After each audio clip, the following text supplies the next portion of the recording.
Jadi tidak seperti itu berjuang itu. Jadi artinya saya ingin pula mengatakan menyambung tadi, ini baru 2, ini ada 10 semuanya. Kita lihat satu.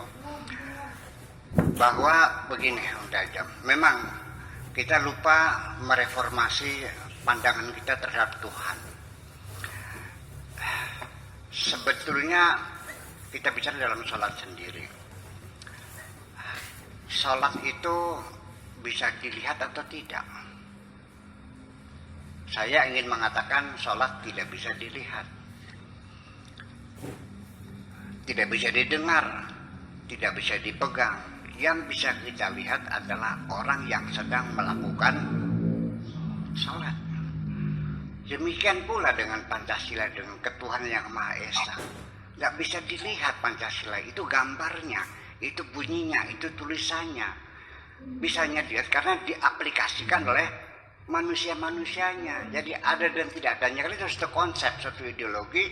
Jadi keberadaannya ada atau tidak agama ini, ada atau tidak Pancasila ini, yaitu tergantung pada sejauh mana kita bisa mengamati orang-orang yang mengamalkannya. Saya kira saya sangat setuju sekali itu persepsi Bapak Tejo tadi semacam itu. Oke, saya kira begitu. Jadi yang jadi persoalannya, yang menyebabkan kita ini bertengkar antara agama, ketika kita membicarakan hukum-hukum, tetapi kita bicara Tuhan, kita tidak pernah bertengkar kok. Terima kasih, begitu kira-kira. Oke, luar biasa. Boleh tepuk tangan dulu buat Buya ya. Ternyata Buya tajam banget untuk merespon dari quotes-quotes yang disampaikan oleh Mbak Tejo sendiri. Baru 2 ini. Oke, Mbak Tejo. Ya, gimana?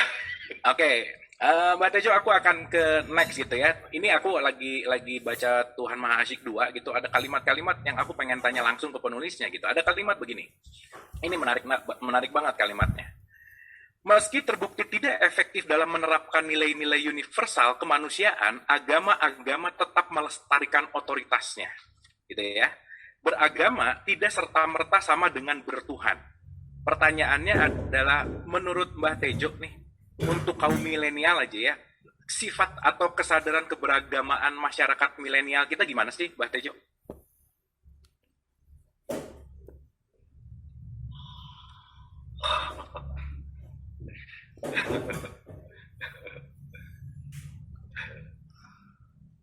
Ya. Boleh merespon Buya Sakur dulu nggak? Ya, sangat langsung, silakan Pak. Boleh saya dengan Buya Sakur. Buya kan merespon saya dengan catatan, gitu, ya kan? Kalau saya di dalam kepala. Oke. Buya Sakur mengatakan ada alam tajrid, pernah yang saya ingat, ada alam asbab. Kalau alam tajrid itu rezekinya tiba-tiba datang sendiri. Abu Marlo nggak perlu capek-capek nyari uang. Uang itu ada sendiri, gitu loh. Itu alam tajrid. Nah, kalau alam asbab, Marlo harus mempunyai musabib agar ada musabab. Nah, musabab itu akibat. Dari musabib ke musabab itu namanya sabab. Aku inget ini dari Buya, aku nggak nyatet loh, tapi inget. Nggak tahu aku pernah dengar kapan itu. Gitu. Nah, the problem orang-orang sekarang, umumnya saya terus pikiran jadi kemana-mana. Termasuk saya tulis di bagian Tuhan Maha Asyik. Jadi ketika bayangan saya nih, Marlo, ketika iblis merayu Adam untuk melesat dari surga, itu kan disuruh makan buah kuldi. Kalau bayangan saya mendengar penjelasan Buya Sakur, bayangan saya langsung kemana-mana ini. Imajinasi saya. Pasti tidak sesederhana itu.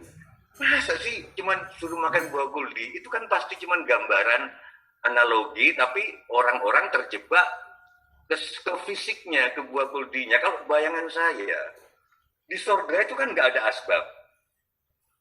Nggak ada penyebab, nggak ada bekerja, dapat ini, dapat istri, dapat makanan tanpa kerja, tanpa apa. Terus dirayu sama setan, sama iblis. Kamu ini apa sih? Hidupmu itu bukan alam tajrid gini. enakan di alam asbab, ada berusaha baru dapat ini, baru gitu-gitu loh. Terus akhirnya dia terpengaruh ke situ. Terus Buya mengatakan lagi, milik itu apa sih? Sawah ini milikku atau enggak? Enggak, itu cuman dimilikkan oleh Tuhan. Enggak tahu ini kapan lagi aku pernah dengar itu, aku ingat. Tapi milik itu harus ada hak milik untuk sertifikat secara fikih. Tapi secara tauhid sudah enggak ada hak milik. Begitu Bu ya. Abu Marlo, gitu loh. Raisa itu milik suaminya secara fikih ini, tapi secara tauhid milik semuanya. Bayanganku aku kan boleh dong, kalau kamu ngajak tiba-tiba Raisa pergi, bisa dituntut kan secara hukum pernikahan, secara fikihnya. Nah, Tuhan Maha Asik merangkum mana yang harus fikih, mana, saya kira gitu, sehingga kehidupan kita, bagaimana kita tidak perlu iri melihat Pak Jokowi. Jabatan presiden itu bukan milik Pak Jokowi, tapi milik kita semua. Mobil yang dipakai Pak Jokowi sebetulnya milik Abu Marlu juga. Jadi melihat itu milikku, gitu aja, di hati saja, di batin. Jadi asik, hidup itu asik. Nah sekarang kembali ke soal Tuhan Maha Asik. Mungkin problemnya gini untuk milenial. Ada yang sama sekali brutal, ada yang sama sekali terus beragama secara, kalau meminjam Buya Syakur tadi, bukan secara khusyuk, tapi secara tumaknina. Jadi agama, puasa, sholat, tidak akimus, tidak muncul di dalam perbuatan. Adanya di upacara. Jadi yang ada, kalau saya meminjam dawuhnya Ustadz Jamil dari Jombang itu, Kiai Jamil, di dunia ini sebetulnya jarang ada orang sholat. Yang ada cuma orang membuat gambar orang sholat di dunia. Gambar ini gambar orang sholat. Tapi sholat karena masih ada kemiskinan, masih ada gini. Nah, pesan saya untuk milenial mungkin begini, Abu Mar. Bayangkan milenial itu ada datang ke Jakarta, terus saya kasih mobil sebagai tamu, saya kasih kamar yang AC, terus ada banyak boneka, ada gym di situ, ada sepeda di situ kalau pagi. Terus dia pulang ke kampung, ketika milenial ini pulang ke kampungnya, dia cerita ke teman-temannya tentang ruangan itu, tentang mobil itu. Dia cerita, wah mobilnya, tapi dia lupa bahwa itu saya yang menyediakan. Dia nggak cerita sama sekali tentang saya. Nah itu yang saya maksud, terlalu asik beragama, tapi lupa pada membuat agama. Saya kira gitu. Wah, luar biasa. Terlalu asik beragama, tapi lupa sama yang bikin agamanya ya. Wah, keren banget.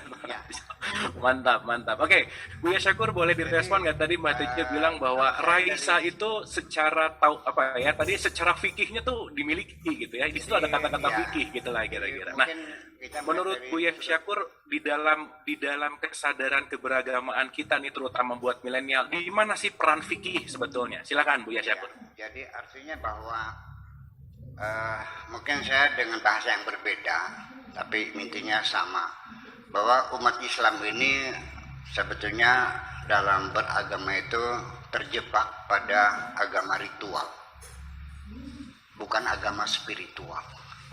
Itulah makanya kita saling bertengkar. Maka justru malah orang yang rajin sholat berjamaahnya, bertengkarnya juga rajin kok. Setuju nggak kira-kira?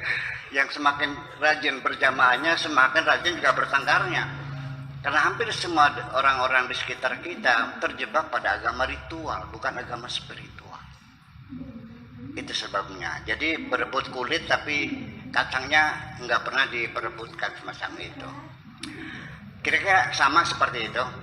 Boleh saya pada poin yang ketiga kita quotation-nya. Beliau mengatakan bahwa tidak tersenyum lebih kejam daripada pembunuhan. Ya betul Pak Bung Tejo ya. Kata Nabi Muhammad, senyum adalah sodakoh, al-ibtisamatu sodakoh. Pada satu hari Nabi sedang bercakap-cakap dengan sahabat-sahabat besar, tiba-tiba ada orang buta datang. Nabi yang biasanya murah senyum dan sangat ramah, mungkin karena percakapannya sangat penting, sedangkan orang buta itu keperluannya hanya ngobrol biasa. Akhirnya Nabi Muhammad SAW cemberut dan berpaling muka. Maka turunlah ayat abasa wa tawalla an ja'ahul a'ma. Artinya dia cemberut dan berpaling muka ketika didatangi orang buta. Diceritakan Nabi SAW menangis selama 3 hari akibat teguran Tuhan itu. Bukan karena menyakiti hati orang buta, karena orang buta tidak dapat melihat, melainkan merasa berdosa karena tidak menghormati tamunya. Senyuman adalah penghormatan. Senyuman adalah simbol kehangatan dan keakraban bersahabat. Terima kasih. Itu poin yang ketiga. Yang keempat, satu lagi. Oke.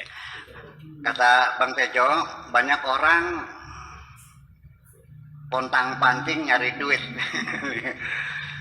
Tak tahu di mana alamatnya. Alamat duit itu Tuhan. Jalan kesananya adalah cinta. Kendaraannya jiwa yang pasrah. Luar biasa. Saya ingin menyambut juga, rizki itu bukan dicari, tetapi dibagi oleh Tuhan. Surat Al-Isra ayat 30, Inna rabbaka yabsutur rizqa liman yasha wa yaqdir. Sesungguhnya Tuhanmu membagi rizki kepada siapapun yang dikehendakinya dan ditakar. Rizki itu sumbernya 2, pertama otak dan kedua bumi.